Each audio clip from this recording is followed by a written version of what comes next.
Greetings viewers, welcome back to the channel. In today's video we have a 2007 Outback Limited 2.5i to do a full inspection on and check out a couple of concerns. The main concerns being burning oil and an oil leak and a check engine light. So with that said, let's go ahead and dive into this 207,000 mile vehicle and see what all is wrong with it.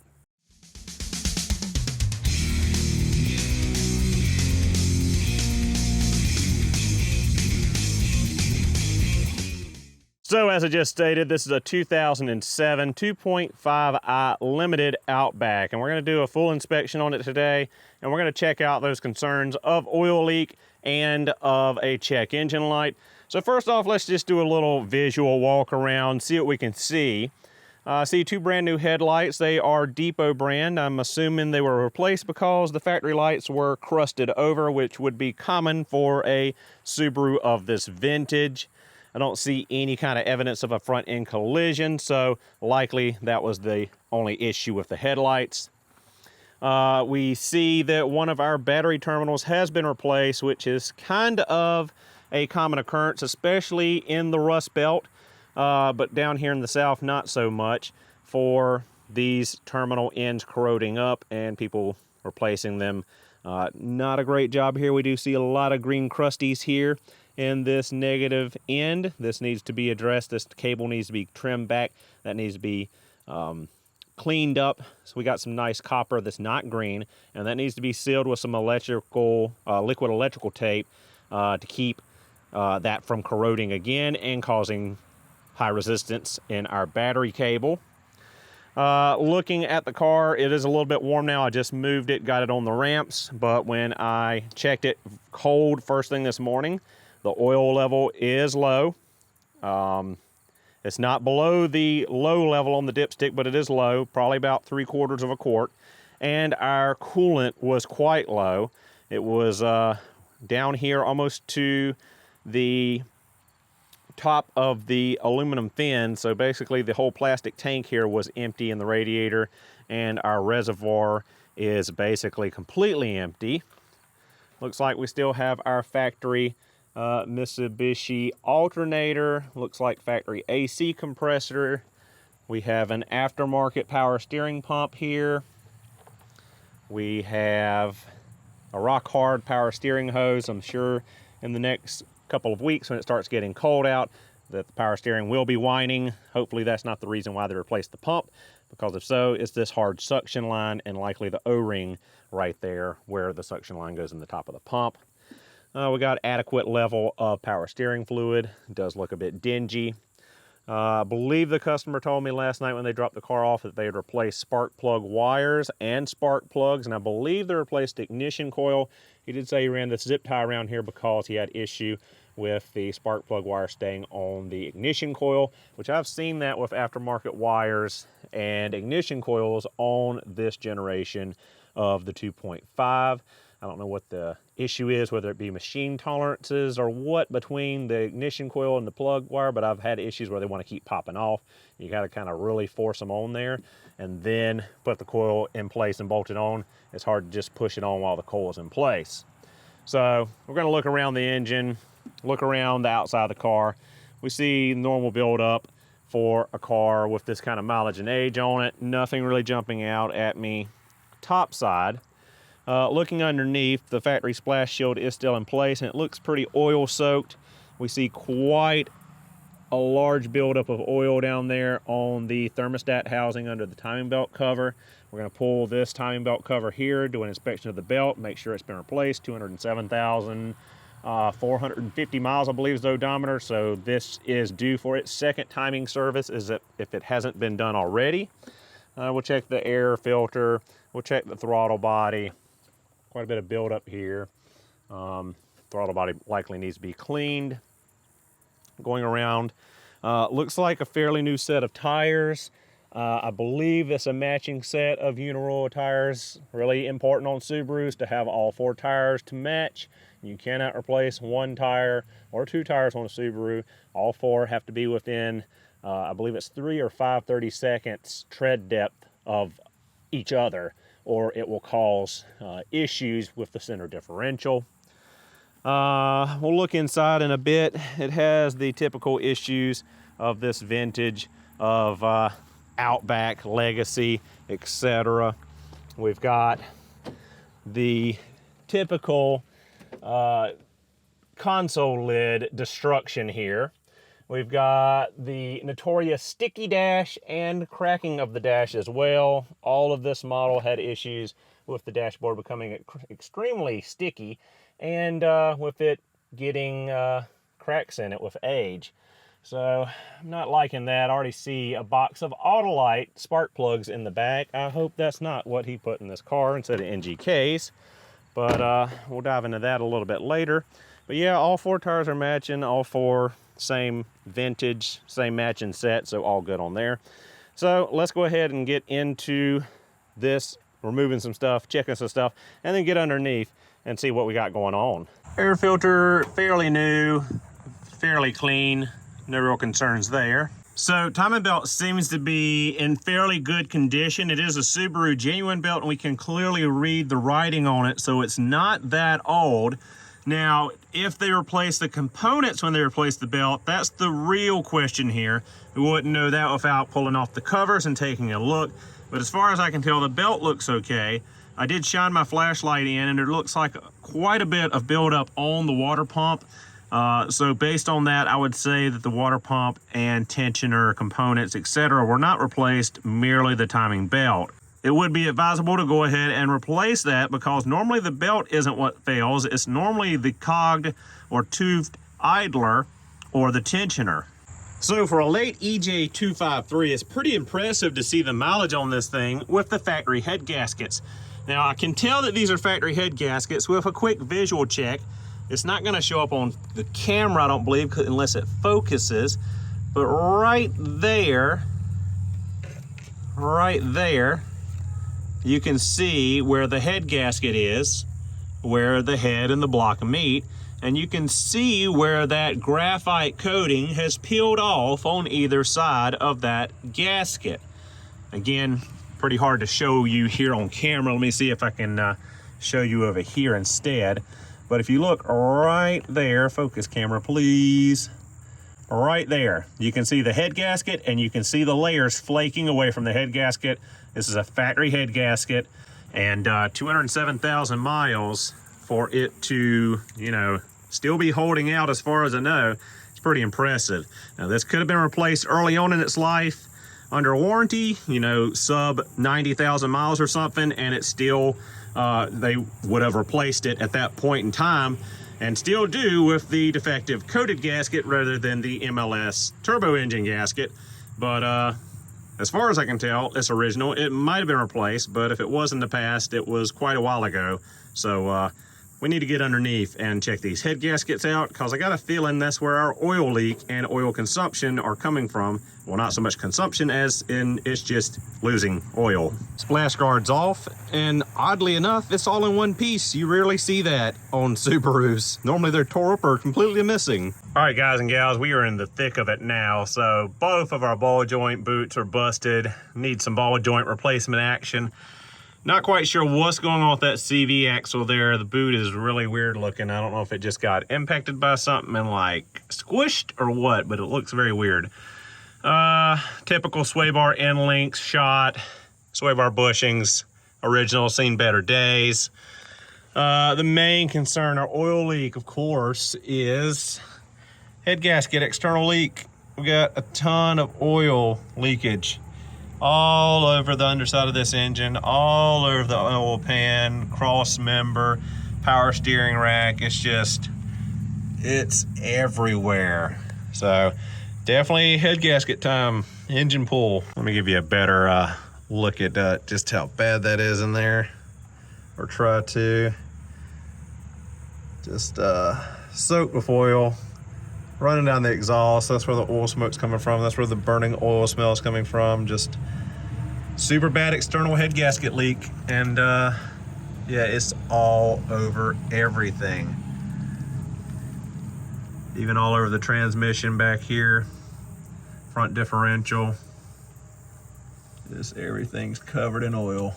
Typical of this design, both of the lower control arm bushings, the rear bushing, the circular bushing there, torn, degraded, need to be replaced. Over here on the driver's side, we can really see more that head gasket leak, oil all over our water pump, thermostat housing, between the head and the block. Cam cover's fairly dry, but head gasket definitely leaking. Possible leakage from the oil pan, but hard to say with all this oil coming off the head gaskets. Again, sway bar bushing and link, and busted ball joint boots. Definitely need to replace all of the above. And that's not great on a new tire. A big chunk like that coming out. So another bad thing about the head gaskets when they leak oil all over your engine mounts, and that degrades the rubber and can destroy your engine mounts. But yeah, it's just really bad.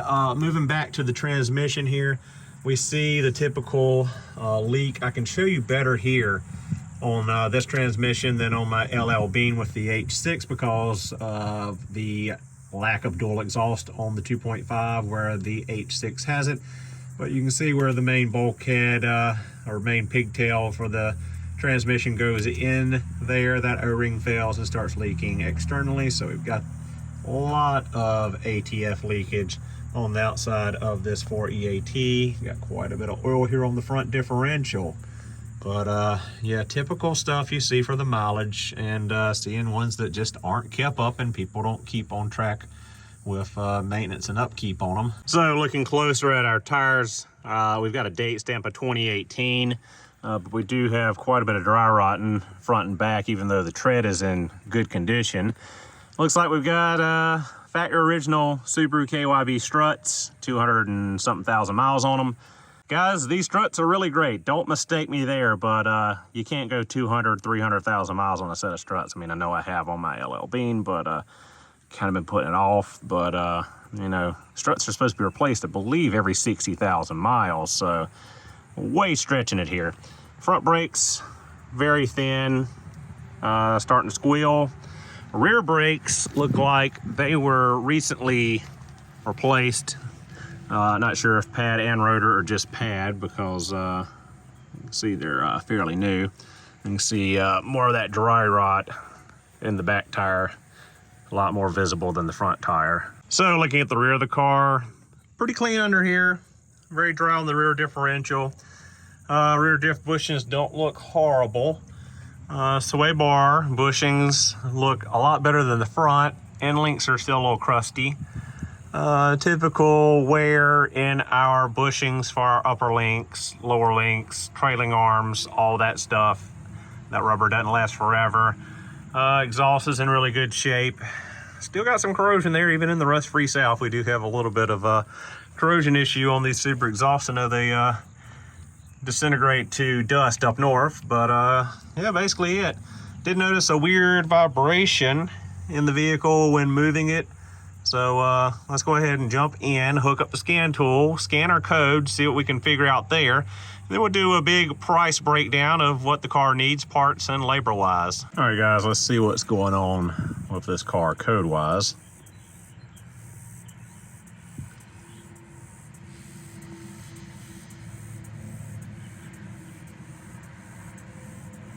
No engine codes. Funny. Current codes. We got an EVAP code. We got a 420, which is synonymous with Subarus, and a 302, cylinder 2 misfire.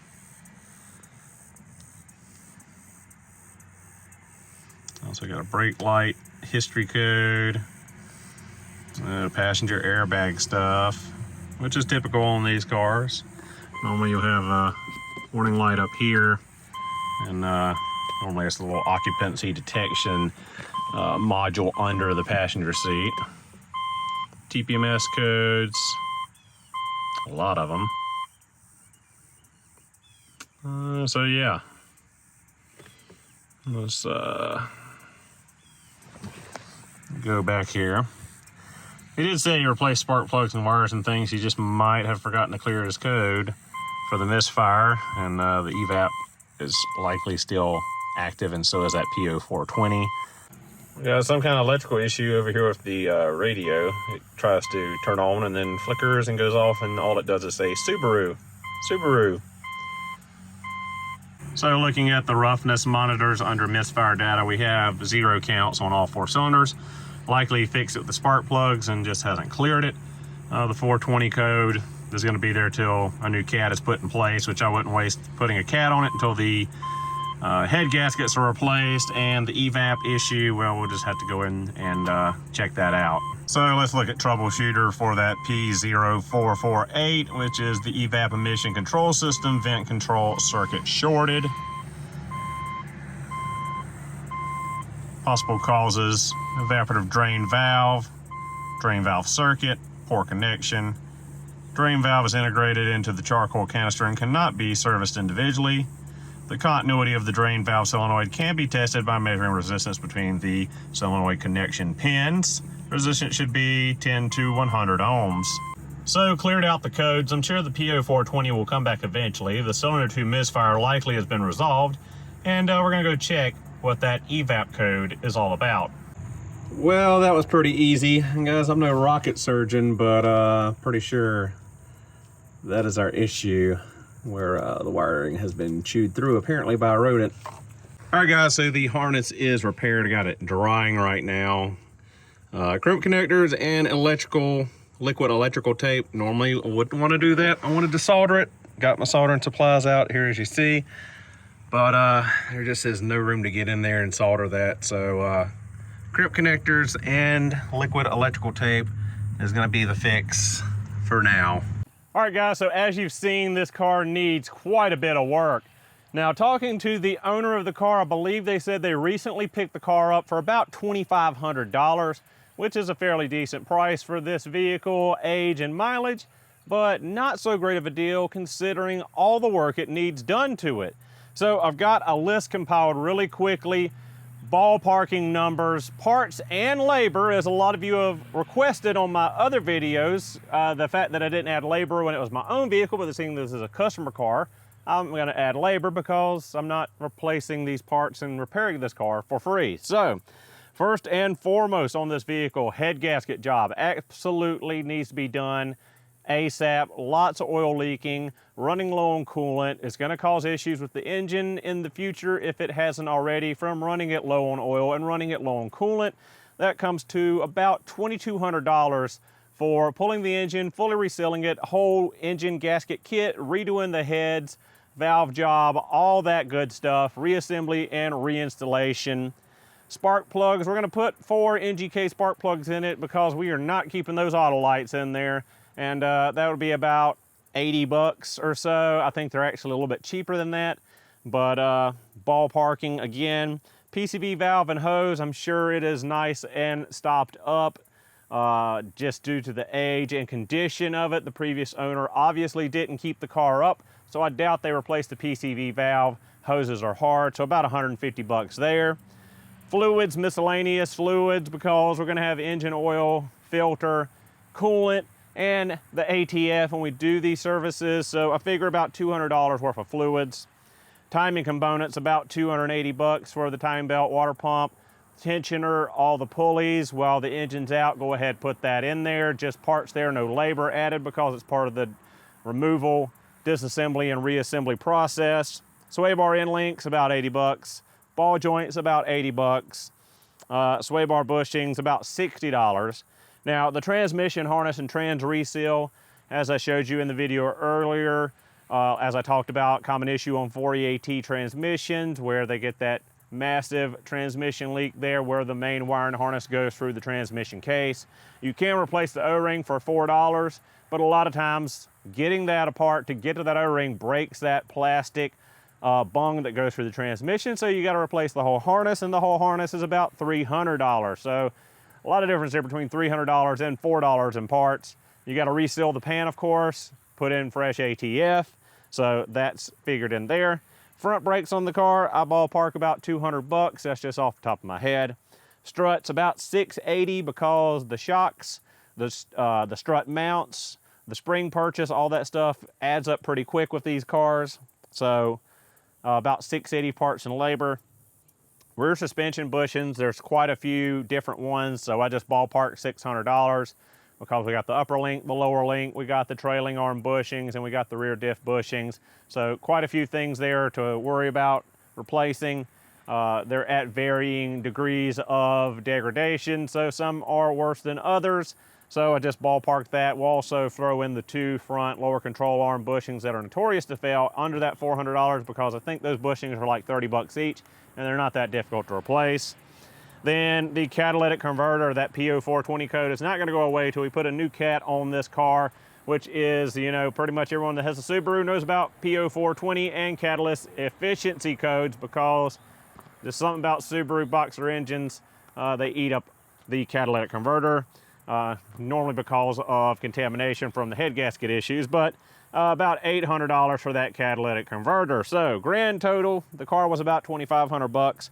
Going off of these prices, spitballing, he's looking at about $5,500 in parts and labor to get this car up and going, which would net, you know, right at $8,000 or so in a 2007 with 207,000 miles on it, which I don't know if I could justify it, even if I was doing it myself with no labor and just parts.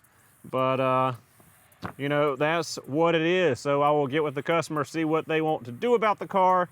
And that is the end, guys. That is our full inspection of this 2007 Outback 2.5i Limited. All the issues we found and how much it would cost someone to repair those issues. Thank you all so much for watching. Hope you enjoyed the video, and I will see you all in the next one.